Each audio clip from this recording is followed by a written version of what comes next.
நான் மைக்கேல், இந்த மாதிரி இடத்துல நம்ம டீல் பேசுறது. இந்த கேள்வி இப்ப முக்கியம்ல, வந்த விஷயத்த மட்டும் பேசுங்க. தேவையெல்லாம் பேசுனீங்க தலைவருக்கு பிடிக்காது.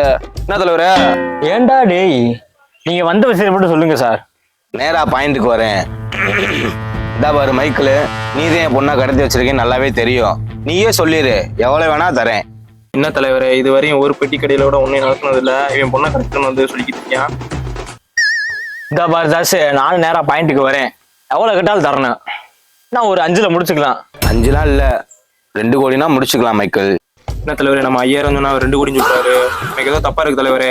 நீங்க என்ன வேணா பண்ணுங்க, நீ விட்டுருங்க. சரி தாசனா, நான் போயிட்டு வரேன். நான் மைக்கேல் எங்க போறியா? என்ன எனக்கே ஸ்கெட்ச் போடுறீங்களா? ஐயோ அப்பெல்லாம் இல்ல தாஸ், அவைதான் நேத்து வெள்ளை பூடு உருளைக்கிழங்கு சேர்த்து சாப்பிட்டானா, அதான் ஆய் வருதுன்னு போறீங்க. உனக்குமே ஸ்கெட்ச் போடுவாங்கல்ல. இந்த கதையெல்லாம் கேட்கணும் இங்க வரல. ஒழுங்கா என் பொண்ணு எங்க கடத்தி வச்சுக்கன்னு சொல்லு மைக்கேல். ஏண்டா வேற மாதிரி ஆயிரும் பாத்துக்கோ. எங்கம்மா இருக்க? போன் அடிச்சா போக மாட்டேங்குது. சும்மா தைரியம் எங்க இருக்கேன்னு சொல்லு, அப்பா அவனை கண்டுபிடிச்சிடுறேன்.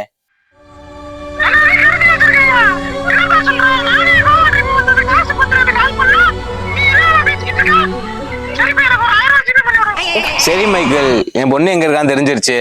போயிட்டு வரேன். டேய் உட்கார்றா, எங்க போற? என் இடத்த தாண்டி நீ போயிருவியா? ஒண்ணும் இல்ல, நான் கேட்ட காசை நீ கொடுத்து கிளம்பிடு. என்ன உனக்கு போட வேண்டியிருக்கு தாஸ்? மைக்கேல் இன்னும் எனக்கு தெரியல. Boys yes pass.